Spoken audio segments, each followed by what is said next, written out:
Ya la grabo yo cuando empecemos, no la pusiste, ¿no? Porque tengo que tomar asistencia. Ahí, eh, párela, entonces, Bueno, ahí justo se lo pasa.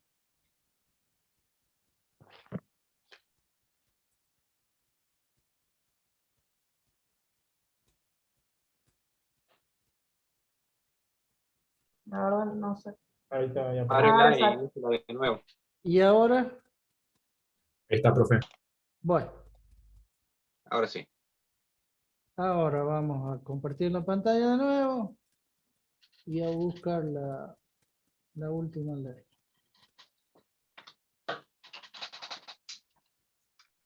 Bien.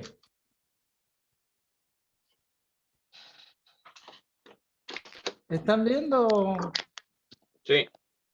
Y ahora la ven en pantalla grande, ¿cierto? Sí, sí. Bueno, como les decía, retomamos el tema y vamos a estudiar más específicamente la última ley, que es la de radiación de calor, que es una radiación térmica, ¿no? Una radiación de energía. Este término se refiere o quiere decir con respecto a la cantidad de energía o emisión de energía que desde una superficie cualquiera de un cuerpo se puede llegar a emitir y se denomina radiante y es transportada por las ondas electromagnéticas que viajan en el vacío y es una de las formas de, de transmitir la energía a través del vacío, ¿no? Recordemos que vacío era la ausencia total de las moléculas de aire, ¿verdad? Es decir, que esto sin ninguna molécula de por medio, porque no le hace falta la conducción ni la convección, se puede transmitir a través de las ondas electromagnéticas. Esas ondas son las que transmiten las comunicaciones de radio, las infrarrojos, la luz visible, la luz ultravioleta, rayos X, rayos gamma, y constituyen una región del espectro electromagnético, ¿sí? Recuerden que vamos a utilizar la teoría dual del concepto de la luz, es decir, corpuscular y de onda electromagnética. Bueno, vean ustedes la parte de historia, está muy linda, yo se los puse en el Power, que fue descubierto por el físico austríaco Stephen y prácticamente simultáneamente Ludwig Boltzmann, que fue usando términos de la termodinámica ya por 1840, 1850. Y Boltzmann consideró un cierto ideal motor térmico con luz como fuente de energía, fíjense ustedes. Bueno, todo eso está muy lindo, léanlo. Esto está extraído del libro de Historia de la Energía. Está muy bueno esto, pero no vamos a perder tiempo. Está lindo para que ustedes se cultiven y tengan un poquito de conocimiento en cuanto a la historia, para ubicarse también en el tiempo, ¿no? Estas eran personas realmente iluminadas con una inteligencia superior, que de acuerdo a un ideal lo iban siguiendo, de acuerdo a una idea en sí, un conocimiento en sí, lo iban construyendo, ¿sí? Está la biografía de los dos, pueden leerlas tranquilamente. Vamos directamente a los conceptos físicos, porque estamos medio atrasados en cuanto a la hora. Habíamos dicho que un cuerpo negro era aquel cuerpo que, en un caso límite, en el máximo posible, es el que absorbía toda la energía que incidía sobre su cuerpo, ¿verdad? Es decir que, fíjense, la luz incidente puede ser, por un lado, absorbida, y la misma absorción puede luego producir la emisión. Son dos conceptos. Quiero que lo distingan, una cosa es absorberse y otra cosa es emitirse. El cuerpo negro en sí es un ente teórico, en realidad en la naturaleza no existe, y siempre hay una determinada cantidad de energía que se absorbe, se refleja, se transmite, y por ende, de aquella que se absorbe, se puede emitir una cantidad de energía incidente. ¿Sí? Profe, Simboliza, sí, ¿me podría explicar la teoría corpuscular? Porque bien, no, no la más o menos. entiendo. Más o Es, menos a grandes sí, rasgos porque no sí, logro porque comprenderla bien. es bastante, es la teoría dual Sí, de la luz, porque antiguamente se decía que la luz era totalmente de ondas electromagnéticas. Las ondas electromagnéticas son ondas sinusoidales que están ortogonalmente ubicadas, ¿no? La eléctrica con respecto a la magnética.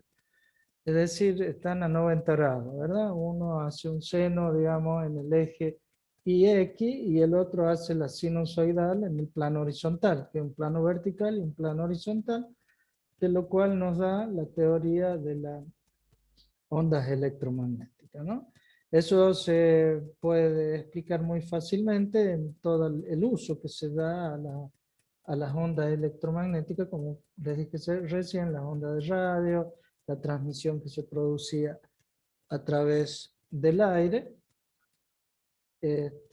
inclusive cuando no hay aire se podía llegar a transmitir en el vacío sí. y se produce de esa manera un emisor y un receptor, ¿verdad? Perfecto. Esas serían las ondas electromagnéticas, la teoría, digamos, electromagnética de la luz. Luego viene Planck y estudia que la luz, aparte, puede llegar a ser energía emitida en cuanto, pequeñísimos paquetes de energía que le llaman cuanto. Un cuanto de luz era la cantidad de energía que traía esos pequeñísimos cuantos, esas pequeñísimas partículas de energía. Todavía no se hablaba de ninguna partícula en especial atómica, y decía que esos cuantos es lo que traía un haz de luz y luego producía una determinada cantidad de emisión, reflejaba esa cantidad de luz y se podía ver en función de los colores, de los cuantos que reflejaba la luz que vemos. Por eso se dice aquel que absorbe y emite todo, en todo el espectro, el color negro, pero aquel que absorbe y refleja el color que vemos. Bueno, eso estuvo en discusión muchos años desde la teoría de Einstein con Planck, que no se ponían de acuerdo. Einstein decía que la energía en sí o la masa producía energía cuando estaba a una determinada velocidad, que era el cuadrado de la luz, ¿cierto? Con esa pequeña masa la poníamos no dos veces, a la velocidad de la luz al cuadrado y se transformaba en energía. Entonces existía esa discusión entre la teoría de la relatividad de Einstein y la teoría corpuscular y de los quantum de Planck. Y ¿cómo será así que el mismo Einstein muere sin aceptar la teoría de Planck? Luego viene, ¿cómo se llama este físico? Ay, se me fue. Bueno, ya me voy a acordar.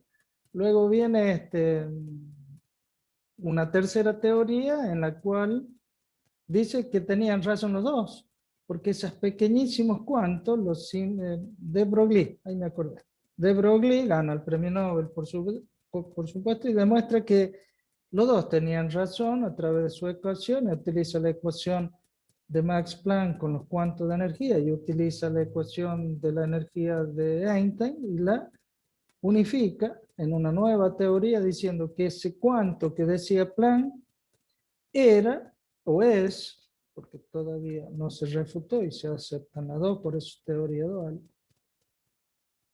por ejemplo, el electrón, una pequeñísima partícula que puede viajar en forma de onda y a su vez lleva energía. De allí viene la teoría dual, donde se la acepta actualmente y se dice que esas pequeñas partículas, que si lógicamente las ponemos velocidad al cuadrado, velocidad de la luz c al cuadrado, van a transformarse en energía. Y hasta el momento se aceptan las dos teorías, por eso se habla de la de electromagnética, que es la que se podría transmitir más fácilmente en el vacío, que son las ondas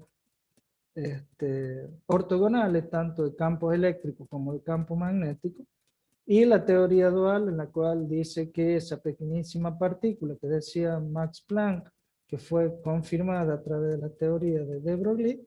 Miren, estamos hablando en el año 1960, que de Broglie une las dos teorías, ¿no? Desde el 1901, 1904, desde que se plantean las teorías hasta 1960. De todos modos, en el avance del conocimiento es bastante rápido, ¿no?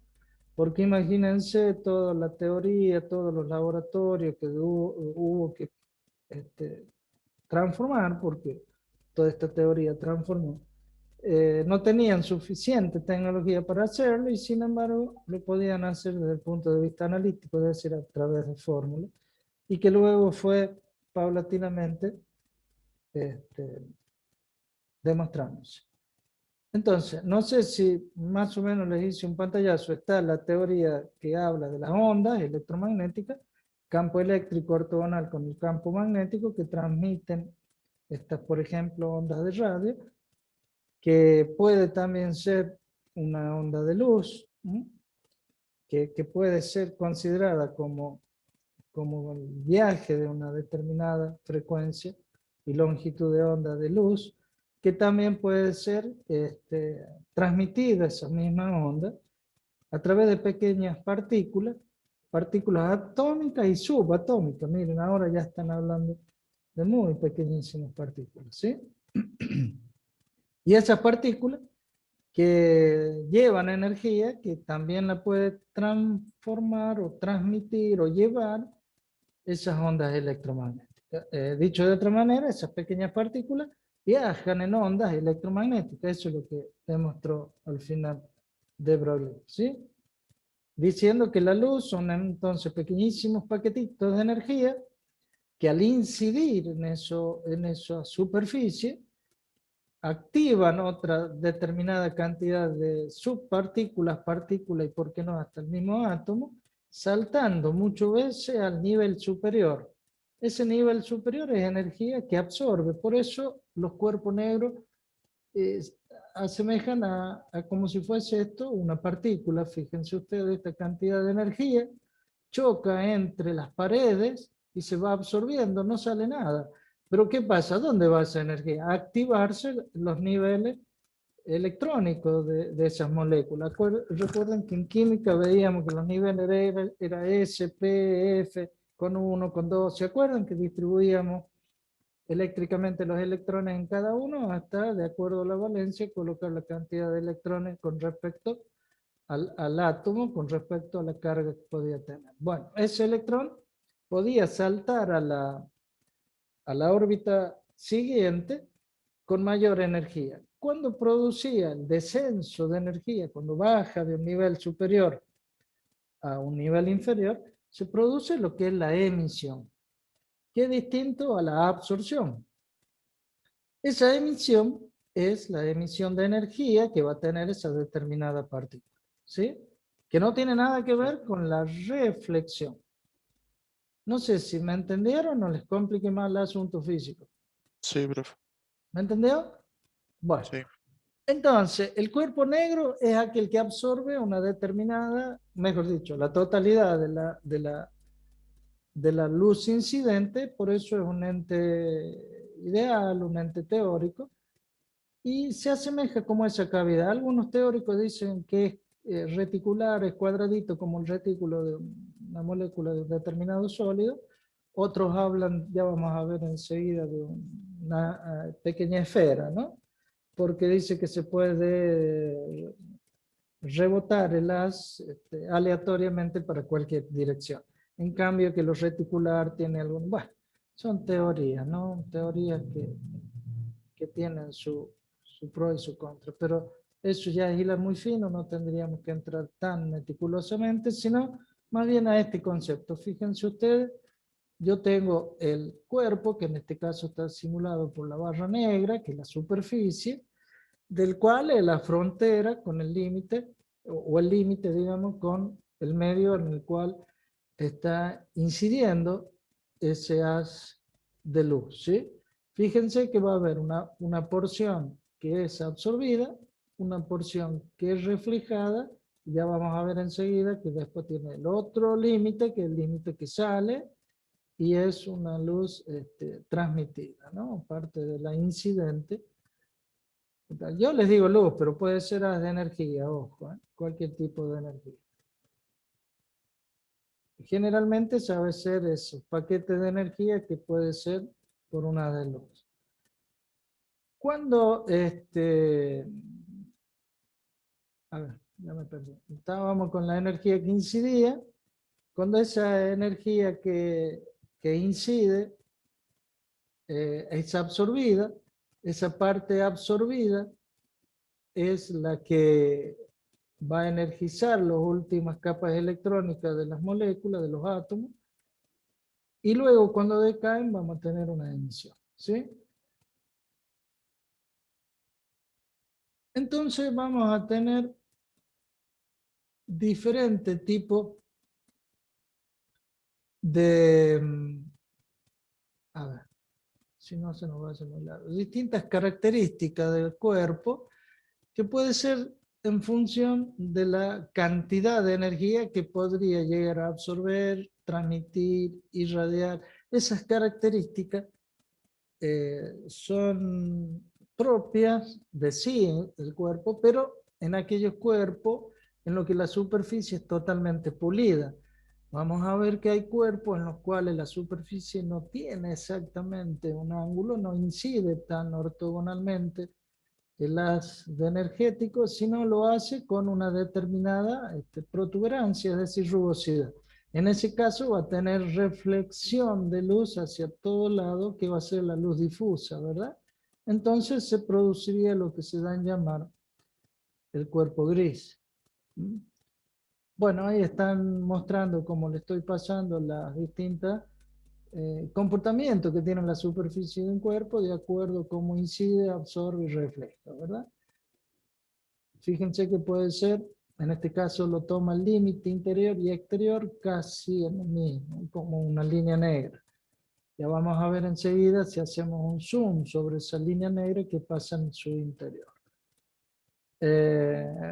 Bueno, en ese caso vamos a ir viendo que tenemos, como les dije, va a haber cuerpos que son perfectamente emisores y hay cuerpos que son malos emisores. Por supuesto, esos malos emisores también es una particularidad, una característica de cada uno de los materiales. Una aplicación práctica, dice, está en los termos utilizados, esto que a ustedes les gusta tomar mate y tomábamos antes en presencialidad, es que mantenían la temperatura de los líquidos. ¿Por qué? Porque se absorbía todo, reflejaba, ese sería el ejemplo típico de la cavidad que veíamos recién, ¿sí? Entonces toda la energía calórica se reflejaría en las paredes del termo y lo absorbe y lo está manteniendo a la temperatura y no deja que disipe hacia el exterior, ¿sí? Por ello, generalmente ese vidrio que ustedes ven le cubren con una placa metálica para que refleje hacia adentro o absorba hacia adentro lo mejor posible, que sabe ser lámina muy fina de plata. Por eso sabe ser caro, ¿no? Cuando se compran sobre todo los repuestos de estos tipos de los que son de vidrio. Si no, actualmente vienen con cámara de aire y unos de acero inoxidable que también le ponen en su interior una pequeña placa de plata. Entonces, la primera idea de radiación fue la que se describió a través de lo que da llamarse la teoría de Stefan Boltzmann, que esa cantidad de energía era proporcional a la temperatura absoluta, la cuarta. Esa fue la teoría, ¿no? Y esa proporcionalidad la transformaron en igualdad cuando multiplicaban por una constante. Siempre en matemáticas, cuando tenemos una proporcionalidad, se obtiene la igualdad colocando una constante. Y en esta se le llama la constante de Stefan Boltzmann, que es igual a 5.6703 por 10 a la menos 8 vatios sobre metro cuadrado Kelvin a la cuarta, ¿sí? Esa es la constante que llevaba a la igualdad. Pero en un primer momento se decía que esa energía estaba directamente relacionada o proporcional a la temperatura de la cuarta, por supuesto al área y a esta constante. Luego vino el concepto de la emisión, que veían que aquel cuerpo negro y que no siempre se obtenía esa energía que salía como emisión de la que recibía, ¿verdad? Debido a que se define lo que sería la emisión, ¿sí? Luego está lo que hablábamos, la cantidad de energía por superficie. En este caso lo único que hacemos es llevar el área hacia el otro miembro y queda en función del área, ¿verdad? Por eso luego podemos decir que es Joule por metro cuadrado por segundo, ¿sí? Bien, entonces es proporcional, es como que diríamos que la cantidad de energía que el radiador perfecto podría llegar a emitir, es decir, el emisor, no el radiador, bueno, en realidad lo mismo, ¿no? El emisor perfecto, en este caso el cuerpo negro, ¿verdad? Pero hay objetos característicos que no son tan ideales, sino son estos entes grises y va afectado por E, ¿verdad? Que ese valor de emisión es el que luego aparece como emisividad y que para el radiador perfecto o el cuerpo negro perfecto, ese ente ideal, ¿cuánto vale la emisión? 0. No, si vale 0, no ¿Cuánto? transmite nada. ¿Ah? Para el cuerpo negro, Sí, señor. 1. Tiene que valer 1, porque si vale 0, no va a estar emitiendo ni irradiando nada. Entonces todo esto sería 0, porque es directamente proporcional. Tiene que valer 1, ¿verdad? Y es un... ¿Sí? ¿Alguien me pregunta algo? no, escuché que era para el cuerpo negro. Por eso, E vale 1 para el cuerpo negro, radiador perfecto, o ideal. ¿Eh? Si esto Bien. fuese 0, toda la energía que irradiaría o emitiría sería 0. Entonces, para el ideal tiene que ser el máximo de energía. Por eso, la emisión es 1. ¿No? La fórmula de Stephen Boltzmann está relacionada con la densidad de energía, que es la cantidad que irradiaría a ese volumen o a ese espacio determinado. Hablando de un espacio determinado, una zona geográfica esférica con respecto a la partícula, ¿verdad? Tiene un radio determinado.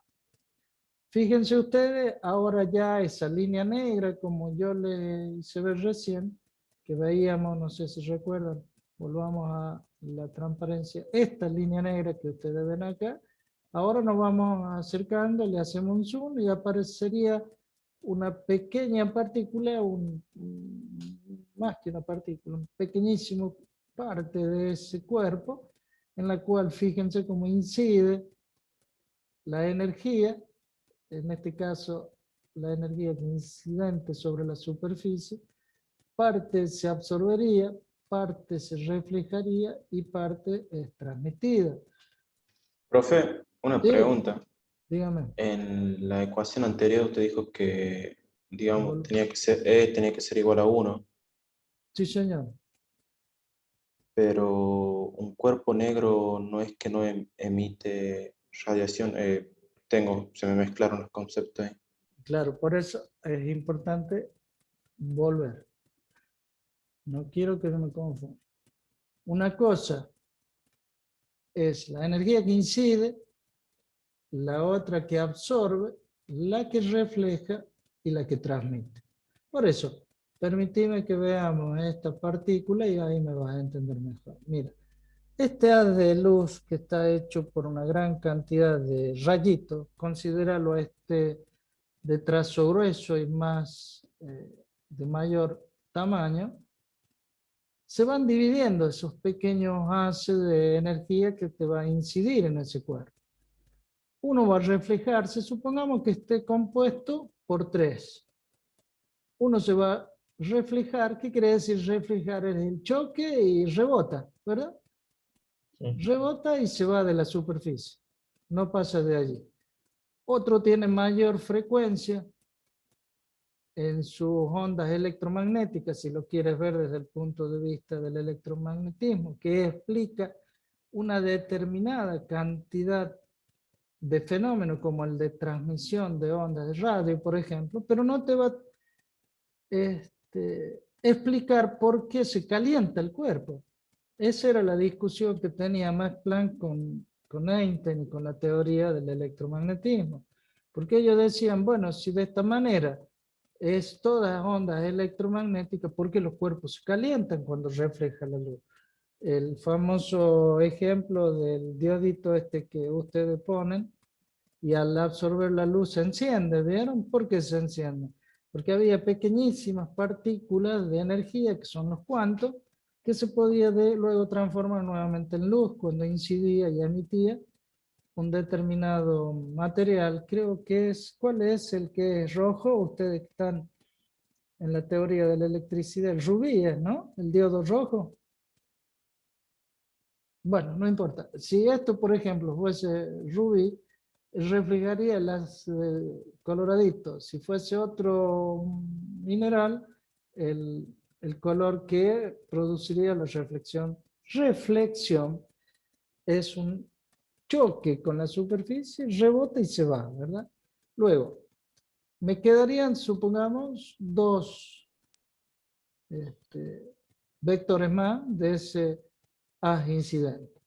Uno se absorbería dentro de lo que sería el mismo cuerpo que haría a ver, déjame permitir, este sería la absorción. ¿Por qué? Porque queda dando vuelta en el cuerpo, en la partícula, en ese lugar donde incide y no sale. Queda atrapado por la longitud de onda que tiene justo la longitud de onda de las partículas que tiene, queda encerrado. Esa es la energía absorbente, con B larga, ¿sí? Absorbente.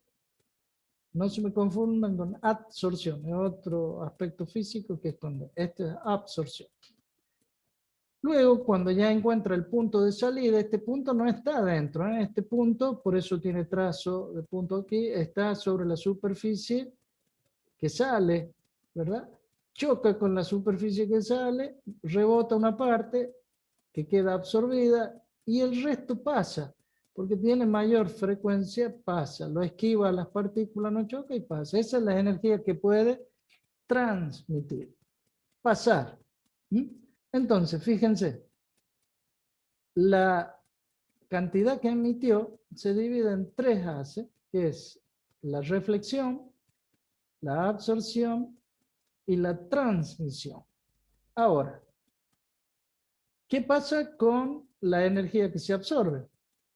Esa cantidad de energía que absorbe acá está como esfera, chocaría todo en la superficie, supongamos que esta sea la línea, ¿no? La línea negra que veíamos recién. Y de tal forma que pasa los niveles energéticos de los átomos de esa molécula, de ese cristal, de ese sólido o de ese material, no necesariamente tiene que ser sólido, ¿cierto? Pasa a un nivel superior energético hasta tal punto que se excita y luego viene un tiempo en que decae esa energía, pierde esa excitación, entonces tiene que salir esa energía de alguna manera. Esa energía sale como emisividad, que es la energía que estaría emitiendo ese electrón, esa partícula, cuando cae del nivel superior energético a un nivel inferior. Y la emisividad, epsilon, es considerada como el cociente entre la energía que está emitiendo, que está saliendo, pero que no es reflejada. ¿Por qué? Porque supongamos que yo le corte la de luz, ¿cierto? Este trazo desaparezca. ¿Queda cargado energéticamente el electrón de ese átomo? Claro que queda cargado, ¿verdad? Claro, aumenta el nivel energético. Y después Claro, claro. Bueno, de ahí es donde no se explicaba emite. por qué dejaban ellos de incidir el haz de luz y el cuerpo se enfriaba. ¿Por qué se enfría? Porque En el Pregunta. equilibrio. Emite ¿Por qué emite? esa Y no se energía. puede hablar de reflexión. ¿Por qué? Porque ya no está la de luz. ¿Qué va a reflejar si no le incide nada? Claro. Ahí viene el concepto de emisión. El cuerpo solo está emitiendo. ¿Por qué? Porque ese nivel energético del electrón de ese átomo, de esa molécula, bajó. Y al bajar, tiene que toda la energía, de acuerdo al primer principio, transformarse en otro tipo de energía. Y eso eran los cuantos, eso eran las pequeñísimas paquetitos de energía que se podía emitir a través del cuerpo que había sido excitado con la luz, y explicaba por qué podía subir o descender la temperatura. En cambio, la onda electromagnética no se podía explicar eso, no puede explicar ese fenómeno. Y que todo lo podemos, ¿quién no se puso cerca de un reflector y va a tener, se le va a querer quemar la piel, ¿verdad? O el costado de perfil que ustedes tengan. O las mismas chicas que ahora utilizan las camas solares, se broncean en invierno. Bueno, esa es la energía que obtienen, ¿sí? En cambio, la teoría de las ondas electromagnéticas no podía explicar ese tipo de fenómenos. ¿Me van entendiendo? Sí, profe. Entonces, volvamos. Ese incidente que era la suma, o es la suma de las tres formas en que se podía transformar ese incidente en la reflexión, en la absorción y en la transmisión. ¿Qué pasa si yo en esta ecuación paso al otro miembro la energía total? Entonces, el primer miembro es lo mismo que dividiera el mismo miembro en la energía total. SUI sobre SUI es 1, y va a quedar SUR sobre SUI, SUA sobre SUI y ST sobre SUI, en el cual se le dio a cada uno un concepto y que se le dio en llamar reflectancia o ρ a la fracción de esa radiación total que incide en un cuerpo, que es reflejada, fíjense. No habla de emisión, sino reflejada, mientras SUI exista, ¿verdad? Luego tenemos el cociente de la absorbida con respecto a la que ingresa, le llamaron alfa, y es la energía, es la absorbancia y es la energía absorbida. Y por último, la transmitancia tau, que es la que pasa, que es la fracción de la energía que incidió y que es transmitida, y se llama transmitancia. Entonces, alfa más rho más tau va a ser igual a 1. Y luego decimos, para cuerpos transparentes, ¿qué quiere decir? Que tau es igual a 1, quiere decir que transmite, pasa, todo quiere decir que no va a reflejar ni va a absorber. Ejemplo, los vidrios muy transparentes y bien pulidos. ¿Cómo hacen ustedes para tener estos vidrios que son, o que no se ve para el otro lado? ¿Por qué no ven ustedes? Porque los reflejan en distintas direcciones, tienen una rugosidad tal que le dan distintos planos que se reflejan todo el haz de luz y que no hace la visión nuestra en el foco en la retina de nuestro ojo, no forman y no se ve. ¿Por qué? Porque no tiene todo el haz incidente en la retina que vendría en forma difusa.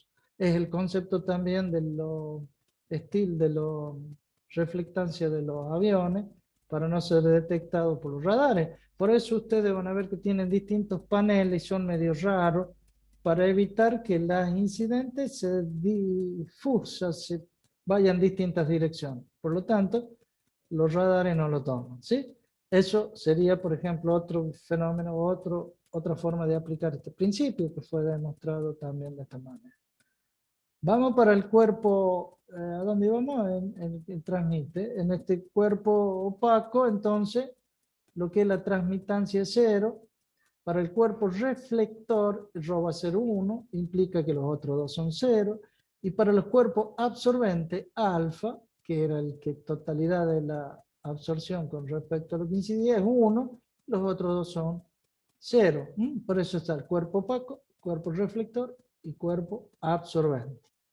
¿Me van siguiendo? No hablamos nada de emisión. Entonces, ¿cuál es el cuerpo negro? Es un cuerpo ideal, un ente idealizado, caracterizado por la propiedad de absorber la totalidad de la energía electromagnética que recibe. ¿Cuál es? En este caso, el que tiene la absorbancia alfa igual a 1. ¿Y cuál era la absorbancia? Era el cociente entre la energía que absorbía con respecto a la que incidía. Es decir, este pequeño vectorcito que quedaba dando vuelta de esta manera en la molécula, en los cristales de un sólido o en la misma composición de ese material que estamos haciendo lo que es mayor cantidad de absorción, ¿verdad? Quiere decir que si alfa es 1, toda la energía que absorbe se transforma, mejor dicho, toda la energía que incide se transforma en absorbente, tau y rho es igual, rho era la que reflejaba, esta va a ser 0, esta que transmite va a ser 0, entonces toda la energía queda absorbida. Totalmente ideal, ¿no? Es un ente ideal modelizado para entender. Entonces aparece el concepto de emisión, porque cuando deja de recibir ese haz energético, esa teoría que dice que pueden ser pequeños paquetes o pueden ser ondas electromagnéticas, queda excitado ese electrón y como lo deja de recibir, baja de nivel y al bajar de nivel emite pequeños cuantos, emite pequeños paquetitos, pero como son muchos electrones de todo ese conjunto de átomos, se va a hacer un haz, una cantidad X tan grande de cuantos que nosotros lo veríamos como un haz que está emitiendo, porque no puedo hablar de reflexión, porque el haz incidente no existe, pero sin embargo el cuerpo a su vez se enfría. ¿En qué proporción? En la temperatura a la cuarta, de la temperatura absoluta a la cuarta. O se calienta, visto desde el punto de vista de la incidencia de la energía, a la temperatura a la cuarta. ¿Se entiende?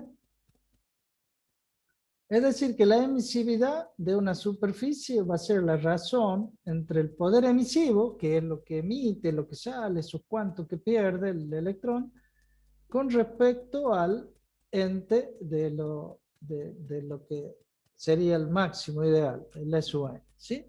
Entonces, epsilon, ¿cuánto valdría para el cuerpo negro?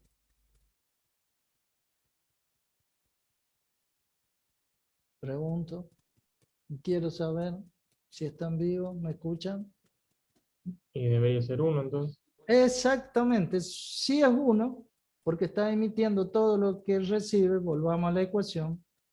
Si esto es 1, entonces queda directamente la ley que es proporcionalidad, si lo vemos por superficie, a la constante de Stephen-Boltzmann por la temperatura absoluta a la cuarta. Ya vemos por qué la diferencia, ¿no?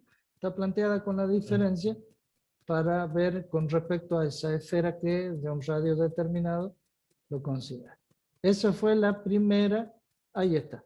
Esta sería la primera de las leyes en la cual E es igual a 1, entonces queda la temperatura absoluta a la cuarta por la constante de Stephen-Boltzmann. ¿Me van entendiendo? Sí, profe. Sí, profe. Perfecto.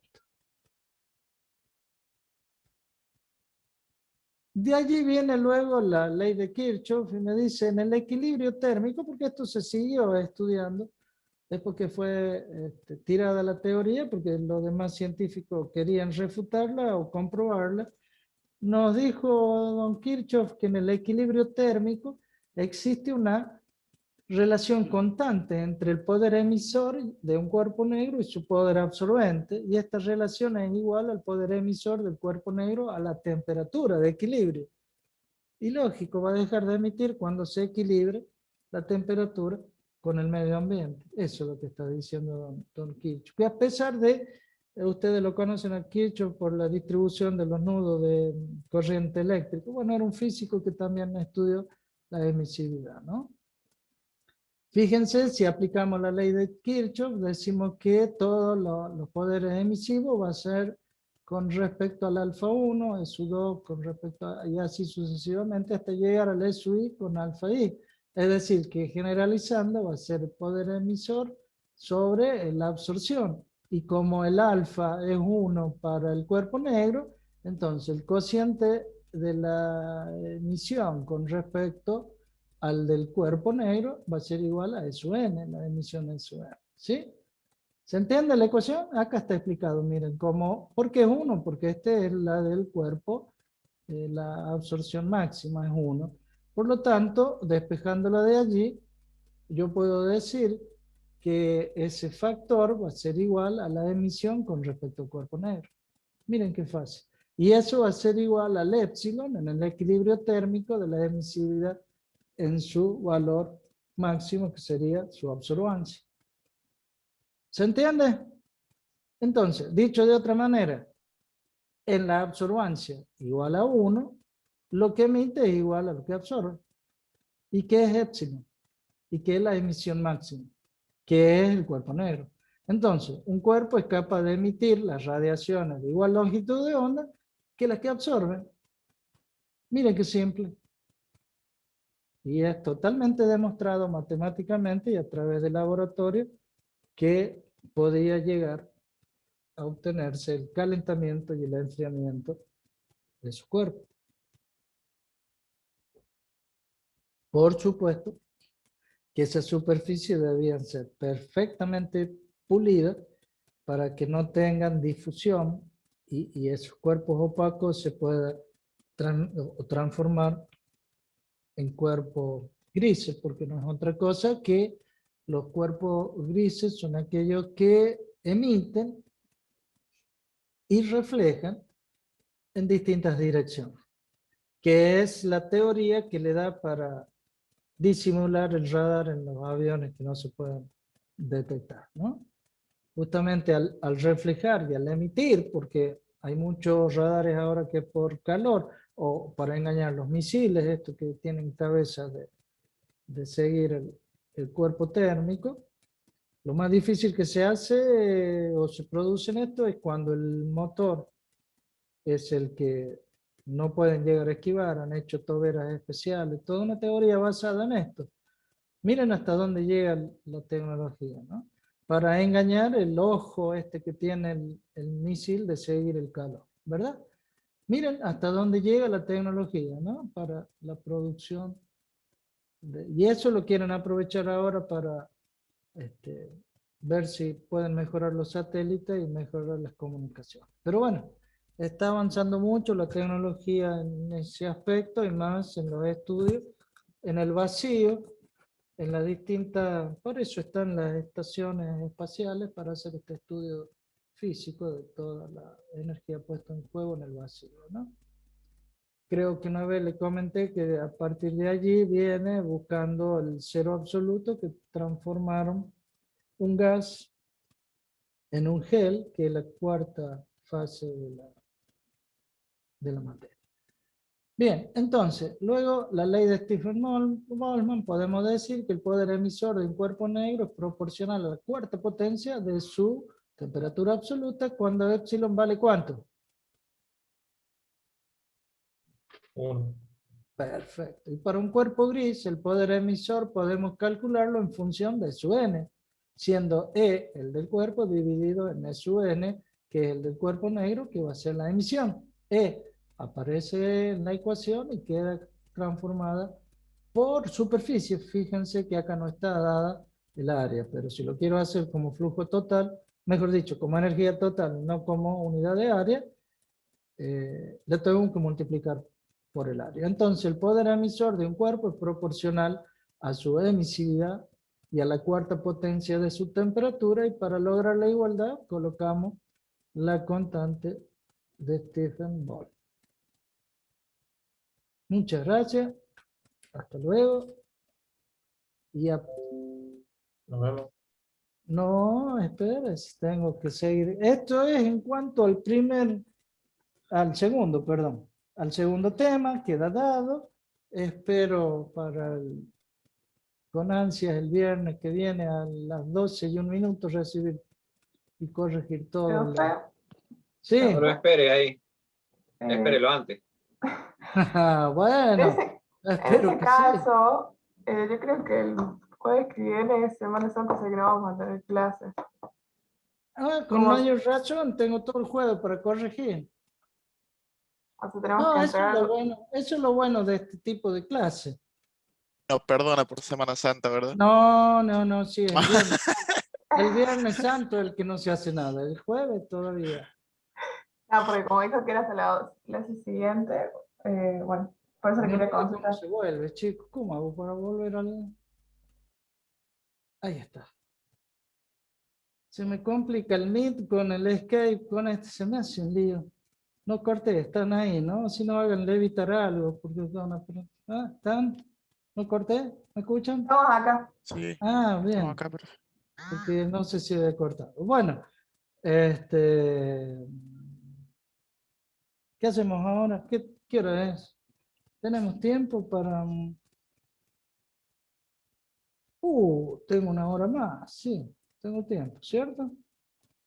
Una hora no, ¿No?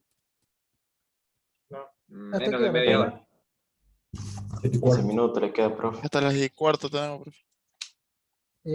Son menos 10 y 25 minutos. Algo de introducción podemos hacer con respecto a la combustión, ¿sí? Aguárdenme que busque el Power y lo ponga para compartir. ¿Lo ven? ¿Lo están viendo? No, todavía no. ¿Todavía no? Ahora sí. Ahí, Está, profe. Ahora lo pongo en pantalla completa. ¿Se cambia? Sí, profe. Sí, profe, ahí se lo ve. ¿Y por qué será que hace rato en la otra clase no se cambiaba? Eso me dejó intrigado.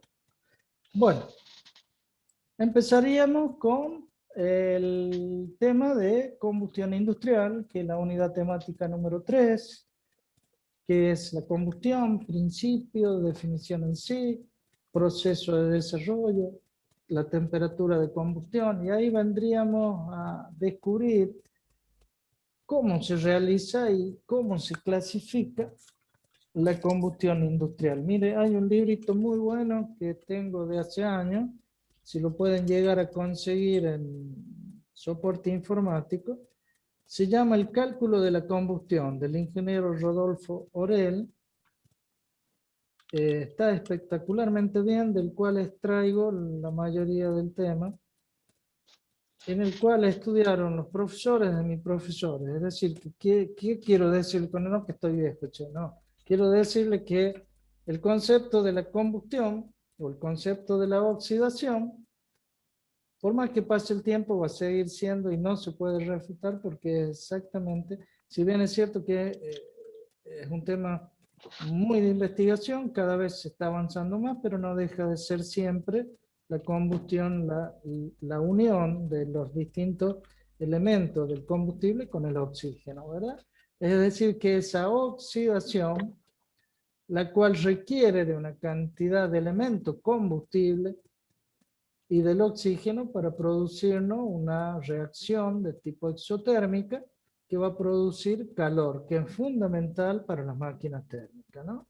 Pero aquí tenemos que hacer una salvedad donde no solamente combustiones son las reacciones químicas que hablábamos de exotérmicas que producen con el oxígeno de unas determinadas características de materiales que se le llaman combustibles, sino hacer lo que se da en llamar la división neta y tajante de lo que es una combustión industrial con respecto a una combustión cualquiera, una oxidación cualquiera.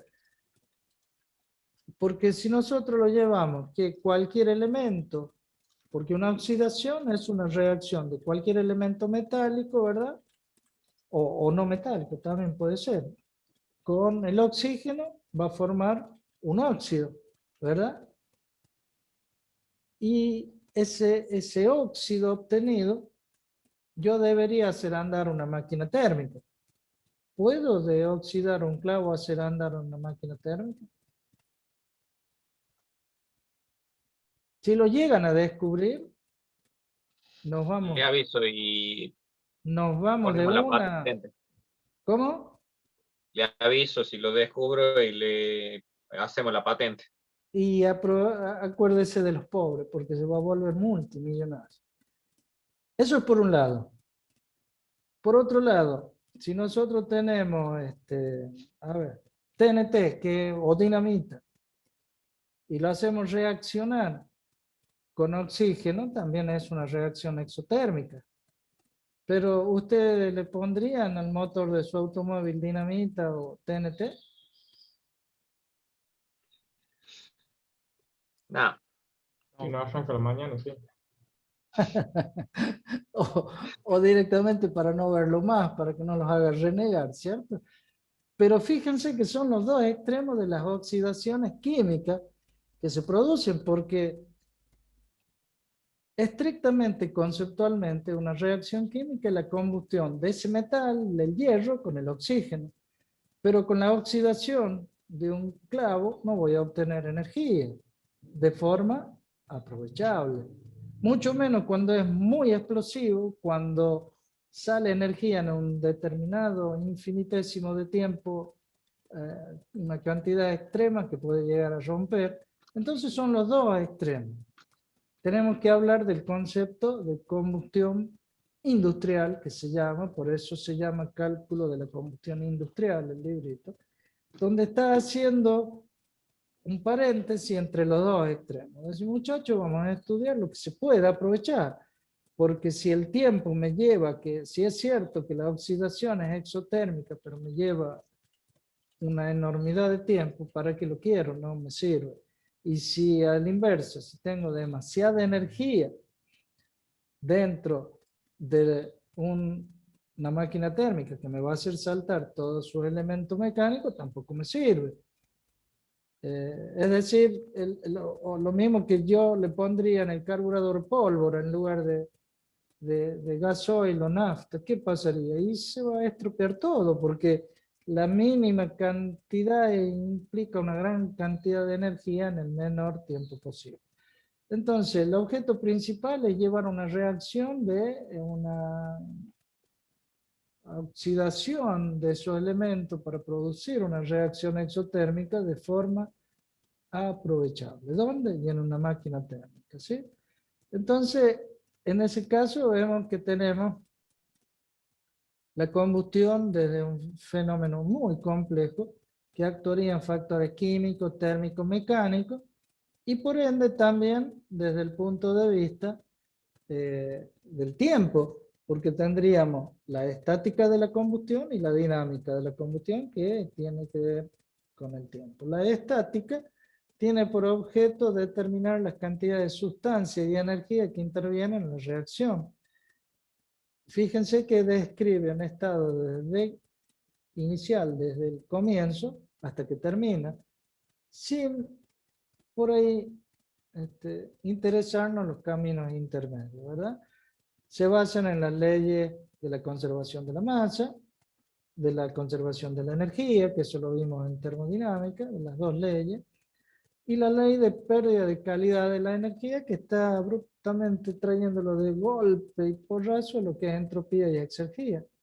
Fundamentalmente exergía, ¿no? La cantidad de energía que se ha aprovechado. Bien, ¿me van entendiendo? Sí, profe. Sí. La dinámica de la combustión trata a su vez el desarrollo de la combustión en el tiempo y el espacio. Fíjense que es tan importante como lo otro. Y son temas de investigación muy fuertes, ¿cómo les podría decir? Muy buscados para poder desarrollar todo tipo de tecnología que pueda llegar a demostrar tanto las leyes de la dinámica de los fluidos como la ley de transmisión de calor, hasta tal punto que llega a colocarse cámara de muy alta velocidad para grabar y demostrar luego en pequeños fotografía es cómo se va desarrollando, por ejemplo, el frente de llama de la combustión, ¿verdad? Que eso tiene mucho que ver la dinámica vista desde el punto de vista de una fuerza, porque dinámica tiene involucrado fuerza, ¿verdad? En la cual nosotros veríamos que esa fuerza dada por el frente de llama que se está desplazando, van a basarse justamente en esa ley de dinámica de fluido, donde es toda una teoría y toda una ciencia, y la ley de transmisión en sí del calor. Fíjense ustedes que entre la dinámica y la estática están las leyes fundamentales de la termodinámica que la hemos estudiado para aplicarla y bajarla a la realidad en las máquinas térmicas. ¿Dónde? En la combustión. ¿Dónde? En las máquinas donde aprovechan esa cantidad de energía, que es la reacción desde el punto de vista industrial, para ser transformada en energía de tipo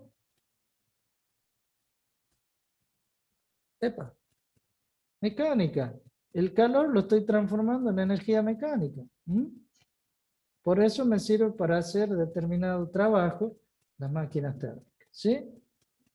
Fíjense, como siempre les digo, y les dije en el capítulo anterior, que a pesar de que vienen pisando muy fuerte y con una gran energía los motores eléctricos, la combustión yo creo que comenzó con el descubrimiento del petróleo que emanaba de las piedras desde la era del fuego hasta ahora, y lo vamos aprovechando, ¿sí? La idea es tratar de ver cómo hacer la combustión no tan dañina para el medio ambiente y la salud humana, y con más eficiente, con menos recursos, sacar el máximo provecho. Actualmente hasta están cambiando la forma de los motores térmicos. Hay un video muy lindo que van a ver que es más o menos el concepto de un motor de 2 tiempos en 4 tiempos y de doble acción, donde desaparecen una gran cantidad de elementos mecánicos, que es una de las contras que tienen los motores térmicos, y quedarían nada más que las pequeñas ranuritas que tienen los motores de 2 tiempos, pero que en realidad son de 4 tiempos, y es un cilindro dentro de otro cilindro de doble de acción. Está muy lindo, yo se los voy a poner esos videos que lo vean, y van a ver que elimina una gran cantidad del árbol de leva, que los botadores, que la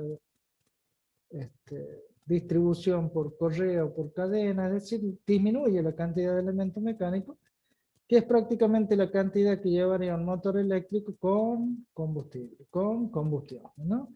Es decir, los motores térmicos, por más que digan a aquellos que les gusta la electricidad que va a desaparecer, yo creo que va a dar batalla por un muy largo tiempo, más ahora conociendo que tenemos combustibles que son generados por la misma naturaleza, en el caso del biodiesel, en el caso del metano, que es por producción de la biomasa, ¿sí? Fíjense ustedes, son energía totalmente renovable y que se puede producir en la misma casa con un tanque determinado. Ustedes van a ver que pueden esterificar todo el aceite que van utilizando de la cocina y se va a producir el biodiesel. Mientras que los digestores, por transformación de la masa orgánica en metano, que es el gas de los pantanos, que fue uno de los primeros precursores del motor Stirling, ¿no? Que trataba de demostrar a través de un aire, el motor, en este caso de combustión externa, de aire caliente, que a través de una llamita que se hacía con gas de los pantanos. Pero bueno, tiene su historia y demás, ya lo vamos a ver. Es decir, que está volviéndose a los principios del uso de la combustión, ¿sí? En esto que la dinámica de la combustión, vamos a dejarla, no digo de lado, sino en punto suspensivo, y nos vamos a tratar de inmiscuir y de detallar y de estudiar la estática, que tiene en cuenta la importancia del inicio y del final de la combustión, en el cual nos va a permitir una clasificación de tipo industrial.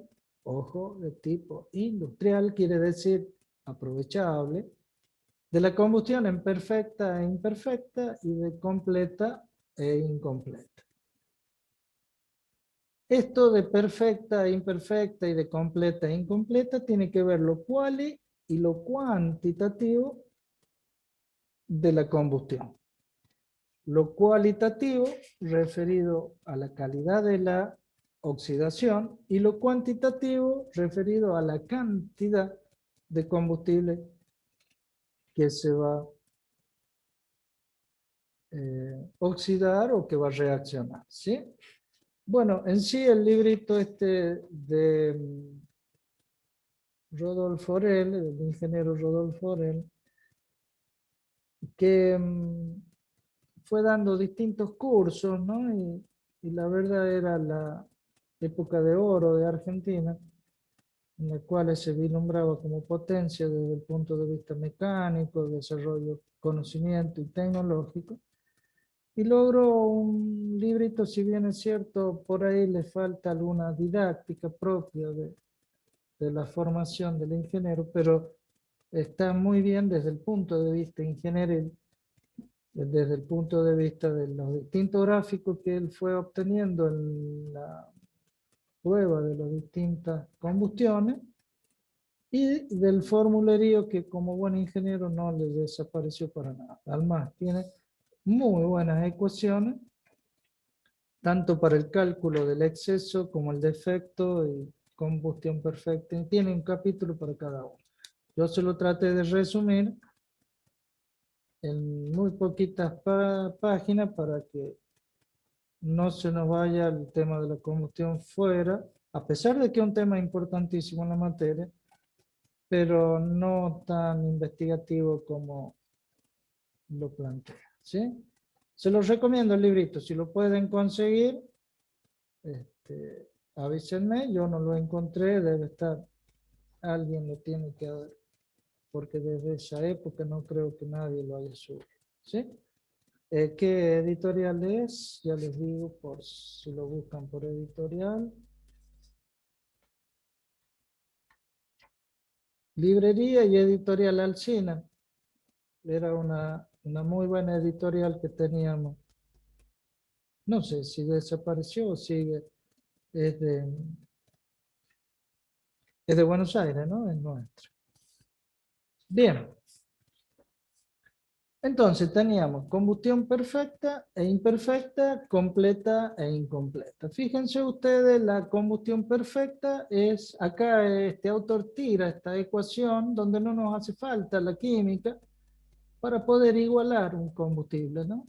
Un combustible que proviene de un hidrocarburo que siempre va a tener una cantidad M de carbono con una cantidad N de hidrógeno y se va a conformar o va a necesitar o va a reaccionar con M directamente para dar M de dióxido de carbono y N sobre 4 de oxígeno molecular para dar agua. Pregunto, ¿por qué será N sobre 4 de oxígeno molecular? Pregunta de examen, fíjense, la molécula de oxígeno o como en la naturaleza se presenta el oxígeno viene diatómicamente, ¿verdad? Y por cada átomo de oxígeno, ¿cuántos hidrógenos necesita? 4. No. 2. Bien, estamos flojos en química. H2O es el agua. Entonces, vamos al revés. ¿Cuántos hidrógenos necesita por átomo de oxígeno? 2. 2. Quiere decir, si a N lo divido en 2, ¿qué me va a dar? La cantidad de átomos de oxígeno que necesita. Pero como en la naturaleza el oxígeno viene diatómico, ¿en cuánto lo tengo que dividir? 4. En 4. Entonces, dividiendo en fracciones de 4 o en paquetitos de 4, va a ser una molécula de oxígeno que yo voy a necesitar para formar N sobre 2 de agua, de H2O. ¿Sí? Entonces ustedes hagan la prueba, pongan el metano, pongan el etano, no, etano no tiene oxígeno, pongan, ¿qué otro combustible puede ser? El heptano o el isoctano, ¿no? el trimetilpentano, cualquiera de ellos, van a ver que el isoctano creo que es carbono 18, hidrógeno 12, creo que era. Bueno, pongan 12, 18, 12, 18. Van a ver que queda perfectamente equilibrada la ecuación, ¿sí? Luego aparece el nitrógeno, ya vamos a ver, pero por el momento déjenlo ahí colgadito y como que está, y todavía no está porque estamos viendo la combustión que se le da en llamar perfecta con la cantidad de oxígeno que proviene. ¿Por qué interviene el nitrógeno? Porque el oxígeno lo obtenemos del aire y el aire está en una proporción formada por oxígeno y nitrógeno, fundamentalmente, ¿no? Más allá de los gases raros y inertes. La combustión neutra se le da dentro, o se da en llamar dentro de lo que es la combustión perfecta, porque no queda ningún elemento, queda totalmente neutra, ¿no? Es decir, que no es ni oxidante ni reductora, por eso se le da en llamar neutra. Se aprovecha estos conceptos de la química para poder estudiar las clases o la clasificación de la combustión. La combustión en atmósfera oxidante quiere decir que queda oxígeno dando vuelta en la cámara de combustión debido a que tiene con el nitrógeno aire en exceso. Uno es la cantidad teórica, la neutra, o estequiométrica, y otro es con exceso. Ya vamos a ver lo que es el exceso y el factor de aire, pero por lo pronto ustedes tómenlo como que entra justa la cantidad de oxígeno, que es la estequiométrica teórica o ideal, y aquella que yo le abro demasiado el carburador para que se lleve una gran, o la clapeta del hogar para que se lleve una gran cantidad de aire y pueda combustionar todo el elemento. ¿Por qué? Porque a mí me conviene que todo el hidrocarburo combustione para dar la mayor cantidad de calor a esa combustión, ¿verdad? Pero hasta cierto punto, porque si le abro demasiado, la cantidad de aire que ingresa es la que sale, por lo tanto, yo voy a estar produciendo una muy buena cantidad de combustión, pero a su vez calentando el aire, que luego lo elimino. Entonces tampoco me conviene. Es un término medio y se va jugando. Por eso les digo, es muy, muy importante estudiar tanto la dinámica como la estática de la combustión, que son temas muy lindos para estudiar cuando, lógico, se tiene la tecnología para hacerlo, ¿no? Luego viene la combustión imperfecta, en la cual es la cantidad de aire puesto en juego menor, que puede ser en un caso insuficiente, o puede ser que tenga suficiente, pero haya problemas de contacto, de geometría, que se vaya hacia otro lugar el combustible lejos del aire, porque se da, ¿no? En calderas, en hogares en los cuales no está muy bien distribuido en su volumen, y que puede ser también aire insuficiente y parcialmente en contacto, es decir, las dos anteriores, porque puede ser que tenga poco y encima mal distribuido. Eso sería el peor de los casos, ¿sí? Pero fíjense, las dos me darían una combustión de tipo imperfecta. Es decir, que acá está lo cualitativo de cómo se desarrolla cualitativamente la oxidación, o qué calidad de mezclado, qué calidad de reacción química tengo, ¿no? También está la combustión completamente teórica, que es la combustión completa y combustión perfecta, la que nos da dióxido de carbono y agua, y la combustión entonces incompleta, en la que va a quedar parte de hidrocarburo, monóxido e hidrógeno, porque va a haber oxígeno para una fracción nada más del hidrocarburo, del combustible, con esa cantidad de aire que vino. De allí viene el hollín, por ejemplo, que sale el monóxido, el hidrógeno, y va a producir una cantidad de elementos nocivos a la salud y nocivos para el medio ambiente, y una combustión que debemos nosotros eliminar. Por alguno de los factores que mencionaba recién, aire insuficiente, el primero, que es el que se produce, por mal contacto, geometría mal, quemadores mal, alguna parte mecánica con problema, o pueden ser las dos, que haya poca cantidad o mal en contacto, que es el peor de los casos.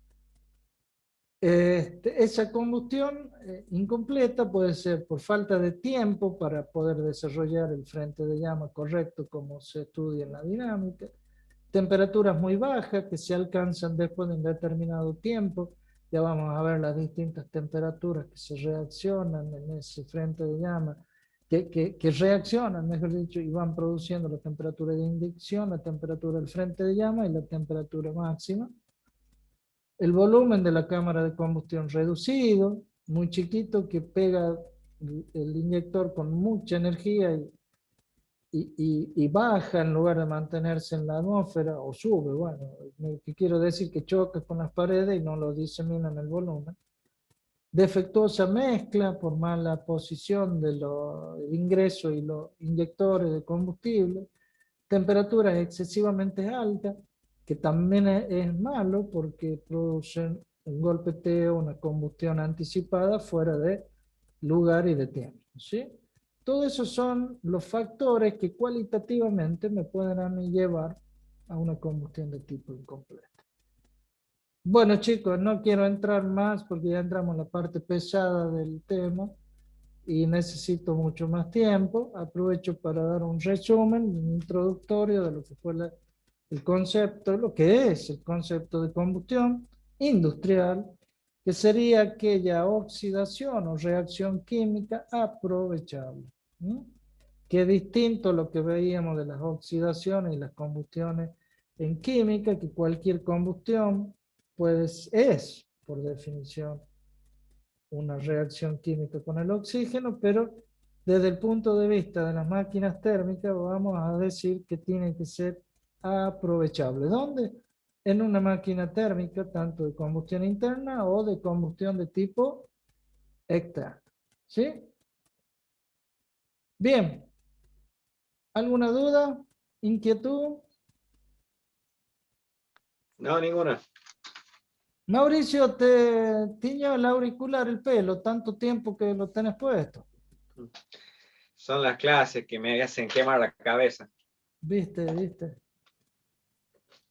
Llega a temperatura de combustión y bueno,